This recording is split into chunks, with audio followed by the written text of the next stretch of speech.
तर मित्रांनो आज आपण बरेच दिवसांनी परत चाललो अळमी शोधू. तर बघूया आता रानात किती अळमी भेटतात. बरीच आता पेढ्या शोधली आहेत पण आता एका पेढ्यावर बहुतेक भेटतील आपल्याला बहुतेक. तर चला आपण आता तिकडे जाऊया. तर चलो. तर मित्रांनो मॅन वर्सेस वाईल्ड ह्या स्टाईलने मी आज निघाले जंगलात आणि चारही बाजू पक्ष्यांचं सुंदर असो किलबिलाट आणि जंगलातील पाण्याचं झुळझुळ असं आवाज तर खूप असं मन प्रसन्न करणारा होता. तर मी आज इला एकटोच म्हणून जरा सगळीकडे वारुळ्यावर लक्ष टाकत पुढे चपकत असं पुढे चाललोय. या पाण्याच्या पाटातून चाप असं आवाज काढत अळम्यांच्या शोधात निघालंय. पण ह्या बारीक पडणाऱ्या पावसांमुळे जंगलातील निसर्ग सौंदर्य हे खूपच असा खुलून दिसत होता.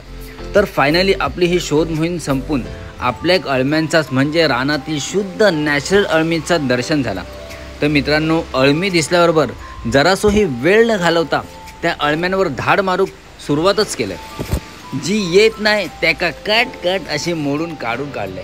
तर मित्रांनो केवळ आणि केवळ ही जंगलातील अतिशय महागडी अशी पौष्टिक अशी रानभाजी शोधू खूप अशी मजा येईल आणि आपण खूप अशी रानभाजी काढलो सुद्धा. मित्रांनो आता परत आपल्याला भेटलेले आहेत अळमी. तर मस्तपैकी आता आपण रानात गेलो आणि आपलं अळमी शोधलं. बरेच खूप अशी पेढा शोधून आता आपली ही अळमी भेटलेली आहेत फायनली. तर चला